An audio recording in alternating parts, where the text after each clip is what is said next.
Assalamu alaikum students. Today we are going to start question number 2 part 9 of exercise 1.3 in which we are given with 4 into x square plus 1 by x square minus x minus 1 by x minus 11 is equals to 0. अब यहाँ पर आपको substitution देनी है. ठीक है, तो सबसे पहले हमारे पास बेस्ट वे है कि जो लीनियर फैक्टर है उसको आपने सब्सटीट्यूट करना होता है और फिर उसके स्क्वायरिंग करके स्क्वायर फैक्टर को भी आप यूज़ कर लेते हैं. सो सबसे पहले हम क्या करेंगे, let x minus 1 by x is equals to y. अब जब इसकी स्क्वायरिंग कर देंगे x minus 1 by x square is equals to y square, ये बन जाएगा x square plus 1 by x square minus 2 फार्मूले का x and 1 by x is equals to y square. X और x cancel, x square plus 1 by x square minus 2 is equals to y square. अब यहाँ पर हम क्या करेंगे, -2 है, इसको दूसरी तरफ ले जाएंगे तो हमारे पास बन जाएगा x square plus 1 by x square is equals to y square plus 2. अब ये हमारे पास सब्सटीट्यूशंस आ गई. Means x minus 1 by x को आप रिप्लेस करोगे y से और x square plus 1 by x square को आप रिप्लेस करोगे वाई स्क्वायर प्लस 2 से.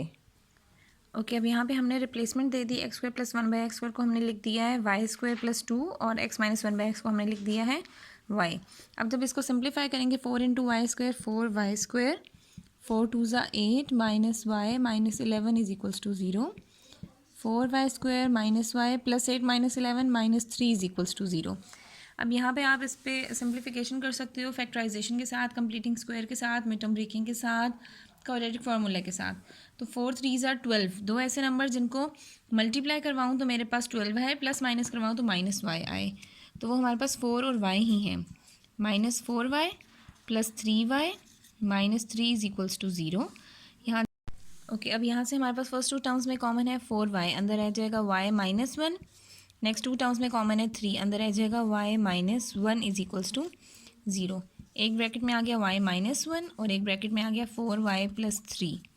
अब 1 बाय 1 इन दोनों को आपने इक्वल टू 0 पुट करना है. y minus 1 is equals to 0, y की वैल्यू आ गई हमारे पास 1 और यहाँ पर हम लिखेंगे 4y plus 3 is equals to 0. 4y is equals to minus 3 और एक y की वैल्यू आ गई है माइनस 3 बाय 4.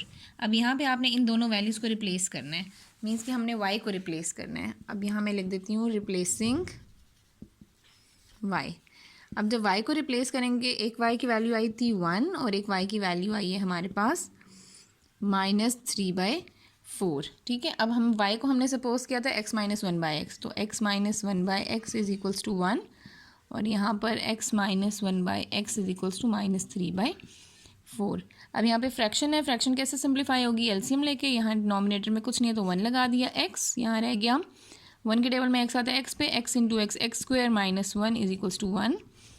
यहाँ रह गया x और जब इसका आपने एलसीएम लिया तो आ गया x square minus 1 is equals to minus 3 by 4. Just आपने इसकी सिंप्लीफिकेशन दे दी. ठीक है, अब यहाँ रह गया x square minus 1 1 into x x, यहाँ आ गया एक्स स्क्वायर माइनस 1 इंटू, अब यहाँ पे हमारे पास फ्रैक्शंस है ना, तो हम इसको इस तरह से लिख देंगे कि 4 मल्टीप्लाई होगा एक्स स्क्वायर माइनस 1 से और माइनस 3 मल्टीप्लाई होगा x से. ये बन गया x square minus x minus 1 is equals to 0 और यहाँ पर आ जाएगा 4x square minus 4 is equals to minus 3x.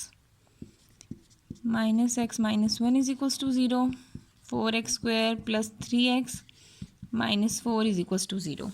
ये हमारे पास दो इक्वेशंस बन गई हैं. अब इसको आपने x की वैल्यू के लिए भी सिंप्लीफाई करना है. Either you can go for factorisation, you can go for completing square, you can go for quadratic formula. आप इसको यहाँ तक नोट डाउन कर लें. आफ्टर डैट मैं इनको क्वाड्रेटिक फार्मूला से सेपरेटली सिंप्लीफाई करवा देती हूँ. मीन्स कि यहाँ से भी हमारे पास x के दो आंसर्स आ जाएंगे और यहाँ से भी हमारे पास x के दो आंसर्स आ जाएंगे. उसके बाद फिर हम यहाँ पे सिंप्लीफिकेशन दे सकते हैं और जब हम सिंप्लीफिकेशन देंगे तो हमारे पास x की कंप्लीट हो जाएंगी वैल्यूज़. तो इसको हम यहाँ से x की वैल्यू कैलकुलेट करने के लिए क्वाड्रेटिक फार्मूला अप्लाई करेंगे. ओके, अब यहाँ पे हमने फर्स्ट वाली इक्वेशन जो थी उसको भी क्वाड्रेटिक फार्मूला अप्लाई करके ABC वैल्यू कैलकुलेट की. जो एक्स स्क्वायर का हमारा कोफिशिएंट होता है डैट इज़ 1, जो x का कोफिशिएंट होता है डैट इज़ माइनस 1 और जो कांस्टेंट होता है डैट इज़ c. ABC की वैल्यूज़ लगा के हमने सिंप्लीफाई की है. एक साइड से हमारे पास x की वैल्यूज़ आ गई, फिर दूसरी इक्वेशन से भी हमने सेम क्वाड्रेटिक फार्मूला अप्लाई किया है और हमारे पास दूसरी साइड से भी x के आंसर्स आ गए हैं. So this is how you will complete the question. और यहाँ से लास्ट में आपने सोल्यूशन सेट भी बना दिए हैं. Okay students, now we have part number 10th of exercise 1.3 question number 2. और यहाँ पर भी आपको ये वाली सबसे पहले तो आपको पता होना चाहिए ये किस फॉर्मेशन में है क्वेश्चन आपका। This is the exponential equation, जिसमें हमारे पास कोई भी नंबर्स हैं, बेस पे हमारे पास कॉन्स्टेंट्स हैं और उनकी पावर में हमारे पास वेरिएबल्स हैं। तो इन तरह की इक्वेशंस को हम बोलते हैं एक्सपोनेंशियल इक्वेशंस। अब यहाँ पे आपने सबसे पहले क्या चीज़ अपने जहन में रखनी है? आपने ये चीज़ अपने जहन में रखनी है कि आपके पास जो लीनियर फैक्टर है वो हमारे पास किसी भी वेरिएबल के इक्वल हो जाए। Let 2⁻x is equals to y।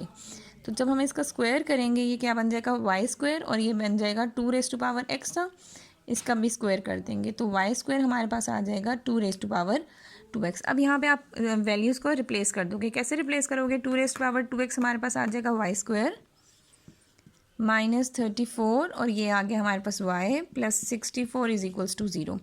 अब आप इसको सिंप्लीफाई कर लोगे। 64 into y square, 64 y square, दो नंबर्स इनको मल्टीप्लाई करवाओ 64 आए, प्लस माइनस करवाऊँ तो 34 आए। हम मिड टर्म पे भी जा सकते हैं, आधे you can go for the completing square also. तो ये वाई स्क्वायर बन जाएगा -2 फॉर्मूले का, फर्स्ट टर्म की जगह वाई, सेकेंड टर्म आ गई 17, 17 2 ज़ा 34 वाई प्लस 64 को आप लिख सकते हो 8 स्क्वायर इज इक्वल्स टू 0। अब यहाँ पर क्या बन गया? a square -2ab plus b square that is equals to y -8 whole square is equal to 0। अब y -8 is equals to 0 square root लेंगे, ये कैंसिल हो जाएगा और हमारे पास y -8, y is equals to 8।